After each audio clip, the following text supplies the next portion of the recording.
Hey everyone, welcome to Inverse Happy Hour. My name is Jake. We've got a very special guest today, LEV GROSSMAN, author of The Magicians, that whole series, also a sci-fi TV show. And he's got a new book. Oh, and he's gone.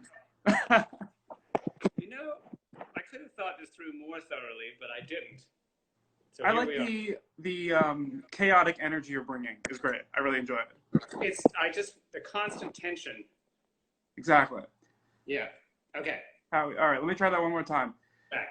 Hey everyone, welcome to Inverse Happy Hour. My name is Jake, and today we've got a very special guest, LEV GROSSMAN. LEV, welcome. Thank you. LEV is the author of The Magicians, all those books, which then became a sci-fi series. He's written a new book called The Silver Arrow, which comes out very soon, pretty soon, September 1st, I believe. It's a really cool new book. It's about like a magic train. There's some kids. It's a lot of fun. He's going to read the beginning of that book later, but first we're going to answer some questions. So if you have any questions for LEV, please put them in the comments. And I'm going to start it off with one about The Silver Arrow. So, you know, obviously The Magicians was described as like Harry Potter, but with sex and drugs. And I'm curious, what was the appeal of writing The Silver Arrow for you, which is a bit more of a kid's book? The kids are the main character. It's like, yeah, it's a change, and I think it's great, but I'm curious what drove that change. Well, you know, you'd think I'd have an answer queued up to that. This is actually probably the first time I've spoken live about this book. So you can see fabricating my answers in real time. This is just like a test for you. You know, this is like good practice. The truth is, I wrote it because I have kids. I have 3 kids, and I've spent a lot of time reading to them and making up stories for them. And I don't know, I'd come up with this kind of storytelling voice that I used to tell them, to tell them stories. And I had told them a lot of stories. And part of me just had that jerky writer thing of like, I'm making up all this good stuff. I got to monetize this somehow. Partly, it just became like this voice that I really enjoyed talking in and writing in and telling stories in. You know, honestly, it sounds stupid, but one day I just thought, I'm going to try writing in this voice. And I did, and then I sort of kept going for 2 years. And here we are. And I admire children's novels so much. I admire the way children read, the way they read with an absorption, which is just so absolutely total. I don't think I read like I did when I was 8 or 10 or 12, where you really would just fall all the way into a fictional world. And the idea of writing for an audience who read like that was kind of irresistible. That makes sense. So if someone just asked, is it a kid's book? Yes, Silver Arrow is a kid's book, but it's also, you know, a great book. I'm sure anyone can enjoy it. I think what you said is really, really interesting about, you know, when you're younger, you can dive more deeply into those worlds. And I think, you know, all the technology that's come out has exacerbated that. I feel the same way where, like, when I was younger, I could really just read and be totally submerged. And now it's much more difficult. And I'm not sure if that's because I'm older or because technology has ruined my brain. Yeah. I don't know what you think about that. I wondered if my kids would grow up just reading the same way that I had, because they have so many more screens around them. And happily, it has turned out, at least in the case of my kids, that there actually is no substitute for the written word. Nothing else quite does it the way that words do. And, you know, books still consume the bulk of, is the bulk of their media consumption. That's great. Again, we've got LEV GROSSMAN here. If you have any questions for LEV, please put them in the comments and I'll ask them to him. So that's how that works. When I was reading, you sent me the first few pages, which you're going to read in a bit. I read them already. I loved them. And they reminded me a lot of this other author, Daniel Pinkwater, who wrote all these like weird sci-fi kids books. Specifically this one, where this kid's sort of uncle type character shows up and takes him on a weird adventure. I'm curious if you are a fan of Pinkwater, if that sort of influenced you at all when you were writing this book. Well, you mentioned Pinkwater before, and it's so funny because I was obsessed with him, just obsessed with him, when I was in about 3rd through 7th grade. And I sort of thought everybody was, but having grown up, a lot of people don't know who he is, to the point where I started to think, did I make up this guy whose name is Pinkwater? Because Pinkwater is just not a plausible name, really.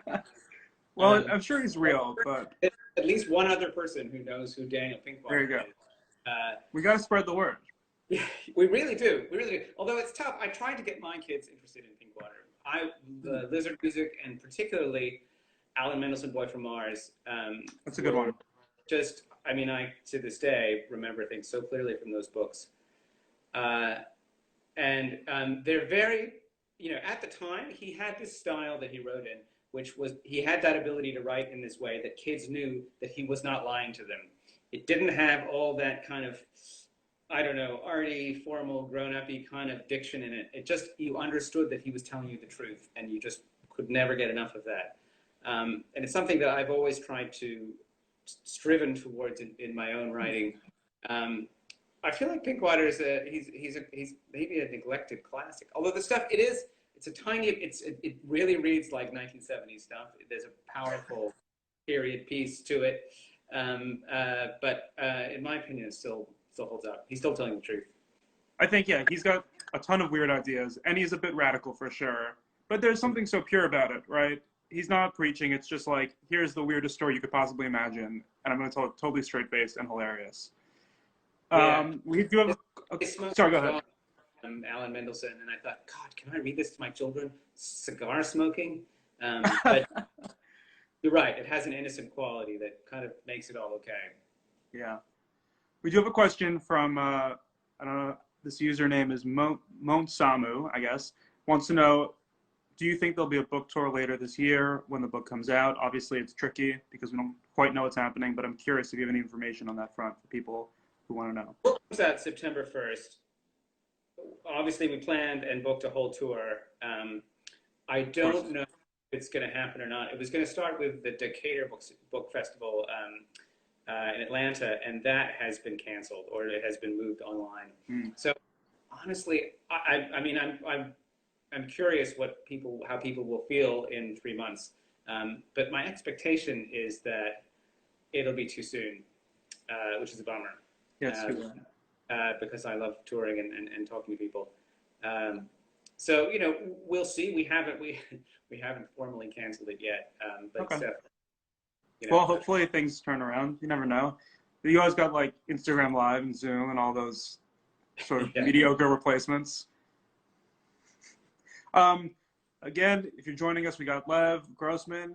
He's going to read from his new book, The Silver Arrow, in a bit. If you have any questions about the magicians or anything else, put them in the comments. I did want to ask a different type of question. I know you're also a journalist, and you wrote this really great feature for Vanity Fair about Star Wars. Before the movie came out, Rise of Skywalker, you talked to like everyone. It was great. I remember reading it just so quickly, just racing through it. I'm curious, so first of all, were you on set for those interviews, or was that all over the phone?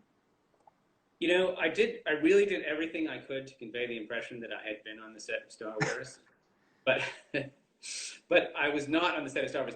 Originally, when I was hired to do that article, that was the deal, was that I was going to go to Jordan and be on the set of Star Wars. I have a feeling that, owing to an earlier unfortunate incident, Disney regards me as a journalist who leaks spoilers. It was just a misunderstanding, honestly. But I think that they didn't want to send me to set because they didn't trust me. So most of the reporting was actually done at Star Wars Celebration, which is a convention in Chicago. So I was actually in the same room with all those people that I quoted. That's fun. But I didn't get to go to set, which is a huge bummer. That is too bad. It sounded like a lot of fun. I mean, you made it sound like fun to be on the set, I guess. I forgot to go to the set. That's the talent. I'm curious, is there anything, when you were reporting that story, I think we all heard a lot about like changes to the movie and edits. Is there anything that you were expecting to see in that film based on your interviews that just didn't show up? It's funny that I'm really proud of the Star Wars piece for Vanity Fair. It is somewhat less interesting now that the movie has actually come out because there was so much speculation in it. Now I'm trying to think what it was that I claimed with certainty was going to happen. Did it actually happen? I should really go back and Fact check your own piece. You know, uh,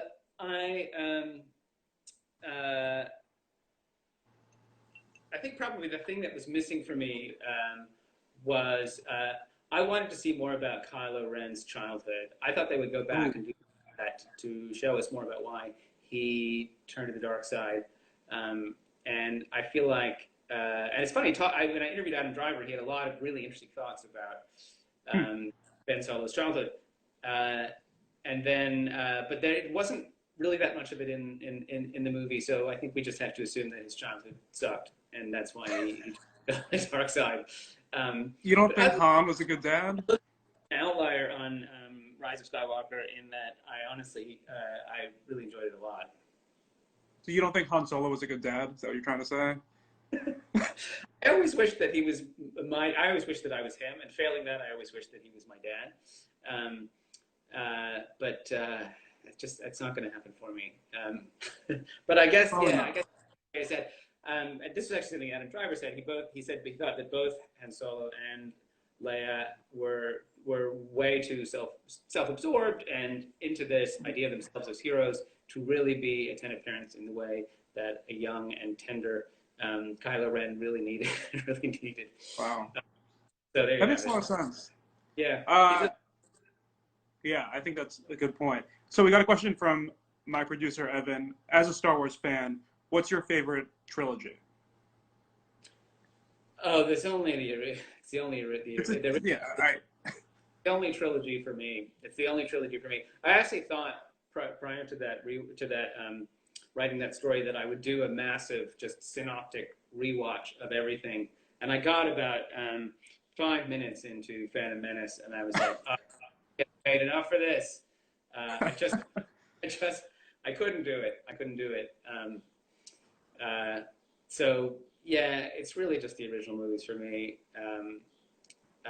Although it did actually get me into the EU a little bit, working on that piece. And gosh, I'm a big admirer of Admiral Thrawn, and would love to see that trilogy on screen one day. oh yeah, he's great. Well, they got those audiobooks coming out, I think, but that's not a movie. Well, maybe one day. So on the Magician's front, I guess I'm sure you get this all the time, but I have to ask: will you ever write another book? Is that series possibly ongoing, or is it over?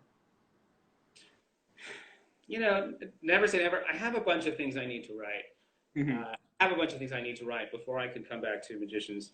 I worked on Magicians for not about, pretty much exactly a decade. I started writing the first one in 2004, and the last one came out in 2014. And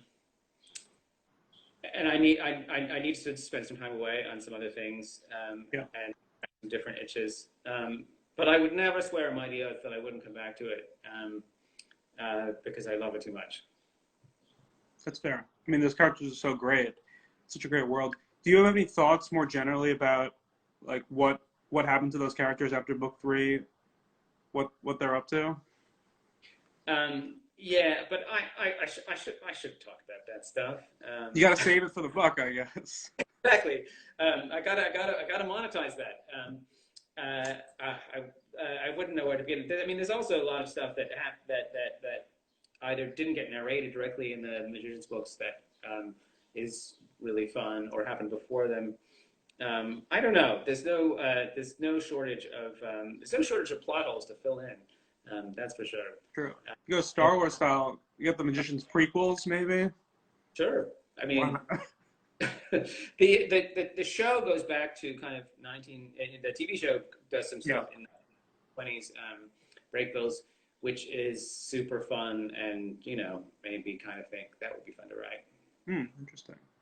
I mean, I think it sounds great. All right, we're gonna get to the reading in a minute. If anyone has any questions, this is your chance to ask them with LEV GROSSMAN.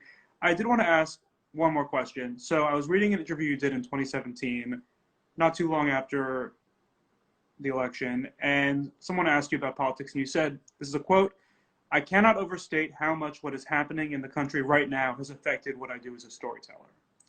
And you talked a little more about power and how that factored into the Magicians. And I'm curious, obviously the news and politics seems even more intense now. I'm curious, one, did current events and what's happening in our country affect this new book, The Silver Arrow? And also, what you're writing now, is what's happening in the world now affecting the writing that you're doing or thinking about doing today? It definitely affected the Silver Arrow, and in lots of sort of intangible ways. But I'll mention one tangible one. I've always loved writing talking animals. I feel like it always has brought out the best in my writing. And the kids in the Silver Arrow meet some talking animals, and I understood this the minute I tried to tell this story to my kids, even before I started writing it down. Conversations with animals, between humans and animals, don't go the same way that they used to go. If you went to Narnia now and you hung out with Mr. and Mrs. Beaver, they would have some things to say to you that they didn't say back in C.S. Lewis's day. Animals are living in a post-apocalyptic world, and humans are not the hero of that story. And it just, the relationship between humans and the natural world has changed completely. And it's something that I couldn't and didn't want to keep out of the Silver Arrow. Silver Arrow, it's not a climate change book, it's not an issue book. It doesn't make a political argument. But that stuff very strongly inflects it. Interesting. I like that. Right, we're not the focus, maybe. We're not the most important things on the planet. It's true. So you talked about this a bit with the Magicians and the idea of a prequel, but someone just sort of wanted to ask more broadly. Someone named Bard Swan Brenda. Brenda wants to know, did the Magicians show inspire you to take those book characters in any different directions? Well, yes and no. I mean, the show coming out did not overlap with the writing of the books. The books were all written and done before the show. The show certainly showed me aspects of those characters that I, as a writer, was never able to get to and unearth. They took it to places that I couldn't have gotten to. I definitely learned a lot about the Magicians universe and about the characters from the show, and if I ever go back to the Magicians, that stuff will absolutely feed back into what I write. Interesting. All right. Well, I don't want to keep you for too long. I want to get to this reading while everyone's here. So maybe set us up a little bit with what we're going to hear from the Silver Arrow. Also, someone has asked what's the age group? So if you want to sort of give a sense of what's the ideal age for the reader of this book. One of the muses of this book was Roald Dahl. So if you think it's supposed to be written in a way kind of reminiscent of Charlie and the Chocolate Factory or James and the Giant Peach or Fantastic Mr. Fox, it probably starts at 6 or 7. But then, a lot of the language is quite sophisticated. Hopefully it goes up to, I still enjoy Roald Dahl. So hopefully there's a feeling to it. Great. All right. Is there anything we need to know before you start reading this, or you want to just jump in? What I really want to do is go get the book, which I foolishly put out of arm's reach. Sat down to do. All right, I'll vamp for a minute, and you can just grab the book. All over when I do this, so just everybody sit tight. All right. All right. Let's be right back. Again, this is Inverse Happy Hour. We're about to hear, maybe for the first time anywhere. Have you read this before to anyone publicly? All right. Very, very cool. First time ever hearing the beginning of The Silver Arrow by LEV GROSSMAN. I've got the cover here. I'm going to put it up if you want to show us the book if you've got it. Yeah. Look at that. Yeah. There we go. That's the English cover you got. This is the American cover. Although they changed the font on the English cover. This is a book about a girl named Kate. We meet her on the night before her 11th birthday. Kate is... she is, she's just at that age when she is ceasing to be a child, but grown-ups won't sort of give her access to the wider world of the grown-up world, to the world of real things. All she has is kind of toys to play with, but she feels ready for more. I'm not going to read you the beginning stuff because it has that kind of throat-clearing Roald Dahl stuff in it. I'm going to skip right down to the moment on the night before her 11th birthday, she sits down and writes a letter to her Uncle Herbert. She's never met Uncle Herbert because he's kind of mysterious. All she knows about him is that he's really wealthy and he's totally irresponsible, and her parents can't stand him. Nevertheless, she sits down and writes a letter to him, and it goes like this. Dear Uncle Herbert, you never met me, but I'm your niece Kate, and since it's my birthday tomorrow and you're super rich, do you think you could please send me a present? Warmly, Kate. Reading it over, she wasn't sure it was the greatest letter anybody had ever written, and she wasn't 100% sure that the word please was in the right place, but she thought that it contained her personal truth, which her language arts teacher always said was the important thing, so she put it in the mailbox. Probably nobody would ever read it anyway, because she hadn't put an address on the envelope, because she didn't know where Uncle Herbert lived. She didn't even have a stamp for it, which made it all the more surprising when a present from Uncle Herbert arrived the very next morning. It was a train. Kate didn't really want a train. It's not like she was into trains. That was more of a Tom thing. She has a younger brother named Tom. Kate was more about books and Legos and Vanimals, these cute little animals that drove vans, which everybody in her class was insane about and which she liked too for reasons that she couldn't really explain. But after all, she hadn't asked for anything specific, and she guessed that her uncle probably didn't have much experience with kids. So, Kate trying to be philosophical about these things. What was really surprising, though, was how big it was. I mean, this thing was really big, like too big to send through the mail. It arrived at their house on a specially reinforced double-wide flatbed truck with 28 wheels. It was giant and black and incredibly complicated. In fact, it didn't look like a toy at all. It looked like an actual real life-size steam train. That, Uncle Herbert explained, was because it was one. Uncle Herbert had come to deliver it personally in a banana yellow Tesla, so insanely sleek and tricked out it looked like one of Tom's Hot Wheels.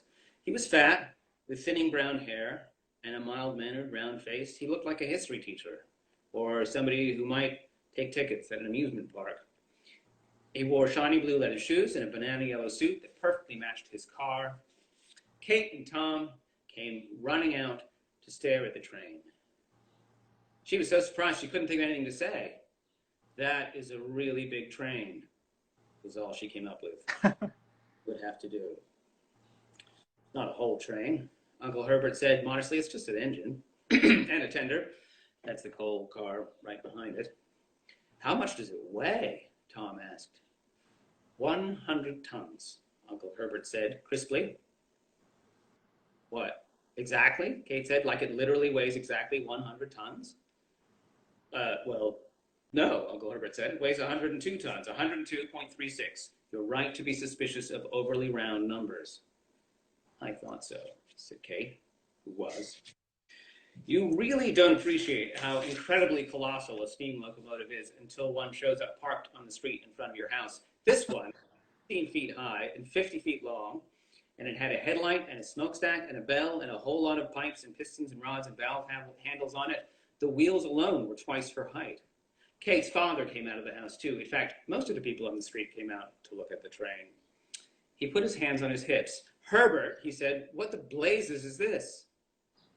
He didn't really say blazes, but you can't put the word he did say in a book for children. It's a train, Uncle Herbert said. It's a steam train. Well, I can see that, but what's it doing here? On a truck, so very close to my house. It's a present for Kate. And Tom, I guess, if she wants to share. He turned to Kate and Tom. Sharing is important. Uncle Herbert definitely didn't have much experience with kids. Well, it's a nice gesture, Kate's father said, rubbing his chin, but couldn't you just send her a toy? It is a toy.